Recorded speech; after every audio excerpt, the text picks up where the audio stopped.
वंदे मातरम। आज पाठ्य पुस्तक क्षितिज कक्षा 10 पाठ आत्मकथ्य। यह जो आत्मकथ्य शीर्षक है यह महाकवि जयशंकर प्रसाद जी की कविता है और उनकी एक प्रकार से हम कह सकते हैं कि यह उनकी एक आत्मकथा है।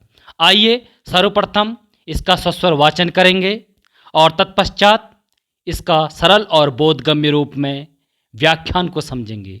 आइए शुरू करें। मधुप गुनगुना कर कह जाता कौन कहानी यह अपनी, मुरझा कर गिर रही पत्तियां देखो कितनी आज घनी। इस गंभीर अनंत नीलिमा में असंख्य जीवन इतिहास, यह लोग करते ही रहते हैं अपना व्यंग मलिन उपहास। तब भी कहते हो कह डालूं दुर्बलता अपनी बीती, तुम सुनकर सुख पाओगे देखोगे यह गागर रीति। किंतु कहीं ऐसा ना हो कि तुम ही खाली करने वाले, अपने को समझो मेरा रस ले अपनी भरने वाले। यह विडंबना अरी सरलते तेरी हंसी उड़ाऊं मैं, भूलें अपनी या प्रवचना औरों की दिखलाऊं मैं, औरों की दिखलाऊं मैं। आइए अब इसका व्याख्यान समझेंगे। व्याख्यान शुरू करने से पहले यह मैं बताना चाहूँगा कि यह प्रसंग उस समय का है जब महाकवि जयशंकर प्रसाद जी साहित्यिक रचना करते करते प्रसिद्धि को प्राप्त कर लेते हैं और छायावाद युग के एक स्तंभ के रूप में छा जाते हैं। तब उनके सभी मित्र लोग, उनके परिचित सब उनसे कहते हैं कि आप एक आत्मकथा लिखें। अर्थात आत्मकथा का अर्थ है कि अपने जीवन इतिहास के बारे में, अपने बारे में जो सुख दुख हैं उनके बारे में लिखें। तो आत्मकथा जब लोग उनसे कहते हैं लिखने के लिए, तब जयशंकर प्रसाद जी उनको उत्तर में कहते हैं कि असंख्य लोगों ने, बहुत सारे लोगों ने इस धरती में अपना जीवन इतिहास लिखा, अपनी आत्मकथा लिखी। तो उसके बारे में बताते हैं कि सब लोगों ने, उनका एक नज़रिया होता है कि जो लोग अपने बारे में बताते हैं तो वो अपना मजाक भी उड़वा रहे हैं कहीं ना कहीं अप्रत्यक्ष रूप में। तो कवि कहते हैं कि बहुत से ऐसे कारण हैं जिन कारणों से मैं अपनी आत्मकथा अर्थात अपने जीवन के बारे में नहीं बताना चाहता लोगों को। तो आइए इसी कविता में, तो इस कविता में यही सारी चीज़ें जो प्रसाद जी नहीं बताना चाहते हैं और क्या ऐसे कारण हैं जिनकी वजह से कवि अपनी आत्मकथा नहीं बताना चाहते या नहीं लिखना चाहते। तो इसी प्रसंग को लेकर उन्होंने एक शीर्षक आत्मकथन पर कविता रच डाली। आइए अब उसकी व्याख्या को शुरू करते हैं कि ऐसे क्या कारण थे जिनकी वजह से जयशंकर प्रसाद जी महाकवि अपनी आत्मकथा लिखने को तैयार नहीं है, जबकि बार बार कहे जाने पर भी उनके मित्रों और लोगों द्वारा कि आप लिखिए, अपने बारे में बताइए, लिखिए। क्योंकि प्रसिद्ध जो हो जाते हैं वे लोग इस धरती पर अपने कुछ न कुछ अपनी आत्मकथा या जीवन इतिहास के बारे में लिखते हैं, तो आप भी लिखिए, ऐसा उनसे कहते हैं। पर महाकवि इस आत्मकथा को लिखने को तैयार नहीं है। इस कविता के माध्यम से वो बताते हैं कि क्या ऐसे कारण हैं जिनकी वजह से वो आत्मकथा लिखने को तैयार नहीं है। धूप गुनगुना कर कह जाता कौन कहानी यह अपनी, मुरझा कर गिर रही पत्तियां देखो कितनी आज घनी। कवि कहते हैं कि मधुप का अर्थ है मन रूपी भंवरा। तो मेरा मन रूपी भंवरा जो है वो गुनगुना कर कह रहा है कि ऐसी कौन कहानी, कौन सी ऐसी मेरी कहानी है, बातें हैं, यादें हैं, यह अपनी स्वयं की मेरी ऐसी कौन सी बातें हैं, ऐसी कौन सी कहानी है जो मैं बताऊं, जो मैं लोगों के सामने रखूं। ऐसा कवि कहते हैं। फिर से समझें, कवि कहते हैं कि मेरा मन रूपी भंवरा गुनगुना कर ऐसा कह रहा है कि ऐसी कौन सी मेरी कहानी है, कौन सी ऐसी बातें हैं, यादें हैं स्वयं की जो मैं लोगों के सामने रखूं, अर्थात अपनी आत्मकथा को लिखूं। ऐसा मेरे जीवन में ऐसा कुछ भी नहीं है। मुरझा कर गिर रही पत्तियां देखो आज घनी।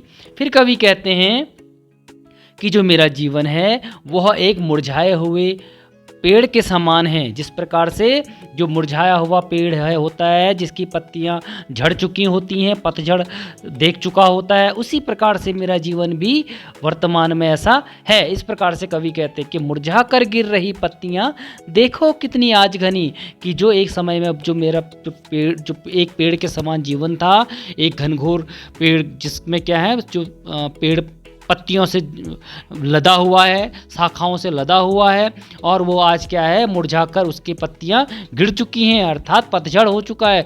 उसी प्रकार से कवि कहते हैं कि मेरा जीवन भी उसी पर पेड़ के समान है। तो यहाँ पर कवि क्या करते हैं, अपने जीवन की जो तुलना है वो एक मुरझाए हुए पतझड़ होते हुए पेड़ से कर रहे हैं।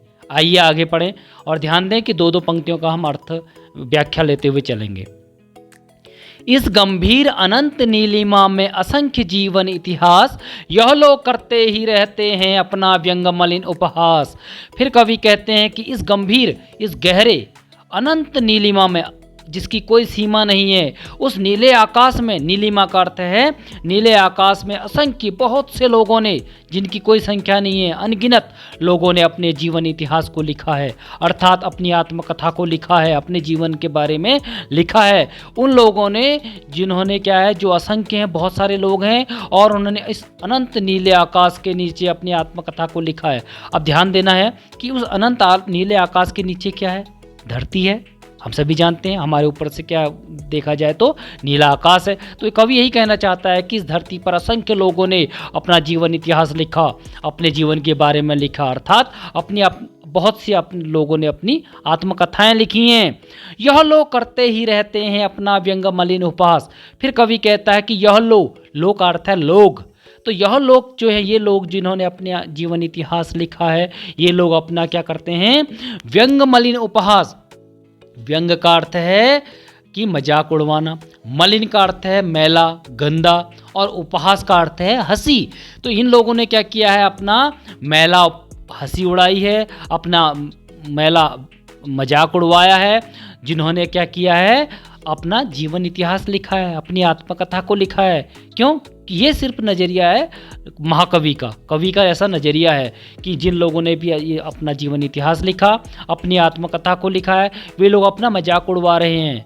ठीक है, ऐसा क्यों कहते हैं, इसको समझने का प्रयास करेंगे। थोड़ा मैं समझा भी देता हूँ कि ऐसा कवि इसलिए सोचते हैं कि जब हम आत्मकथा को लिखते हैं तो उसमें हमें सब कुछ अपना सुख दुख जो भी रहा होता है वो लिखना पड़ता है। तो कवि के जीवन, कवि यह कहना चाह रहे हैं कि उनका जीवन एक मुरझाए पत्ते के मुरझाए पेड़ के समान है, अर्थात उनके जीवन में ऐसा कुछ है ही नहीं जो लिखने योग्य है। दुख ही दुख उनके जीवन में ज़्यादा रहे हैं, तो वो लिखना नहीं चाहते। वो नहीं चाहते हैं कि लोगों के सामने मैं अपने व्यथा को, अपने दुख दर्द को बताऊँ और अपनी हंसी उड़वाऊँ। ठीक है, आगे समझेंगे, सब समझ में आ जाएगा। तब भी कहते हो कह डालूं दुर्बलता अपनी बीती, तुम सुनकर सुख पाओगे देखोगे यह गागर रीति। फिर कवि कहते हैं कि तब भी कहते हो, तो लोगों से कहते हैं कि तब भी मुझसे कह रहे हो कि लोगों ने अपना जीवन इतिहास, असंख्य लोगों ने जीवन इतिहास लिखा, अपनी आत्मकथा लिखी और अपना मजाक उड़वाया, और तब भी मुझसे कहते हो कि मैं लिख डालूं अपनी दुर्बलता, अर्थात मैं अपनी कमियां, कमजोरियां कि मैं लिख डालूं, जो मेरे जीवन में बीता है, जो मैंने भोगा है अपने जीवन में, उन कमजोरियों को मैं लिख डालूं। क्यों? ऐसा कवि कहते हैं। आप क्यों नहीं लिखना, इसीलिए वो लिखना भी नहीं चाहते हैं आत्मकथा को। तुम सुनकर सुख पाओगे देखोगे यह गागर रीति। क्या तुम्हें इसे सुनकर जब देखोगे यह गागर रीति, जब तुम्हें पता चलेगा मेरे जीवन के बारे में कि इसमें तो कुछ है ही नहीं, यह मेरा जीवन जो है गागर रीति, अर्थात रीति का अर्थ खाली, गागर का अर्थ है घड़ा।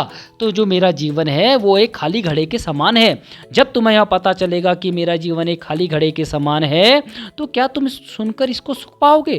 क्या तुम्हें अच्छा लगेगा?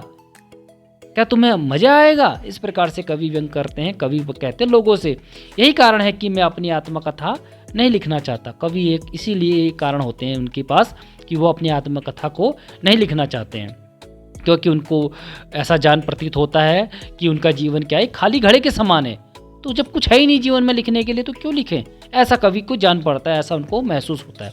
आइए, किंतु कहीं ऐसा न हो कि तुम्हें खाली करने वाले अपने को समझो मेरा रस ले अपनी भरने वाले। फिर कवि कहते हैं कि कहीं ऐसा ना हो, किंतु कहीं ऐसा ना हो, सिंपल सा है, बहुत साधारण सा है, कि तुम ही खाली करने वाले, कि खाली क्या, खाली घड़े के समान, जो ऊपर भी हमने पढ़ा गागर रीति खाली घड़ा, तो कहीं ऐसा आप लोग ना समझो, अपने को समझो, कहीं आप लोग अपने को ऐसा ना समझ बैठना कि जो मेरे जीवन में कुछ भी एक खाली घड़े के समान है, खालीपन है, कहीं उसका कारण आप स्वयं को मत समझ लेना। इस प्रकार से कवि लोगों से कह रहे होते हैं। आगे, यह विडंबना अरी सरलते तेरी हंसी उड़ाऊं मैं, भूलें अपनी या प्रवंचना औरों की दिखलाऊं मैं। फिर कवि कहते हैं कि यह विडंबना होगी, यह बड़ी कठिनता होगी, बड़ी समस्या है कि अरे सरलते, अरे सरल मन वालों, अरे सीधे साधे लोगों, उन अपने साथ वालों से जो कहते हैं कि आप आत्मकथा लिखिए, उनसे संबोधित करते हुए कहते हैं कि अरे सरल मन वालों, अरे भले लोगों, तेरी हंसी उड़ाऊं मैं। इसको समझना बेटा कि क्या मैं अपनी हंसी आप लोगों से उड़ाऊं? ऐसा कठिन है, ऐसा संभव नहीं है, यह विडंबना होगी मेरे लिए, यह बड़ी समस्या हो जाएगी मेरे लिए कि मैं, अरे सरल मन वालों, यह मेरे लिए बड़ी समस्या हो जाएगी कि मैं अपनी हंसी आप लोगों के सम्मुख उड़वाऊं। क्या लिखकर? आत्मकथा को लिखकर। इस यही कारण है कि मैं अपनी आत्मकथा नहीं लिखना चाहता, अर्थात मैं अपनी हंसी लोगों के सम्मुख नहीं उड़वाना चाहता, ऐसा कवि कहते हैं। आया समझ में?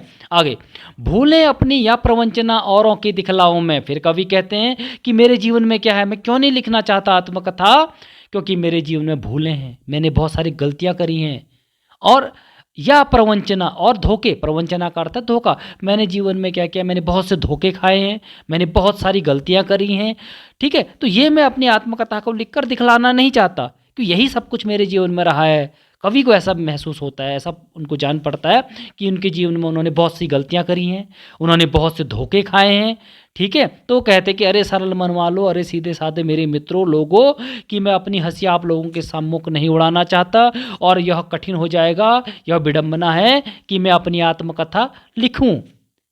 आया समझ में? तो आज के लिए इतना काफ़ी है, और आगे की जो पंक्तियां हैं इनकी व्याख्या के लिए मेरी अगली वीडियो को आप जरूर देखें। तो आज के लिए जय हिंद, वंदे मातरम।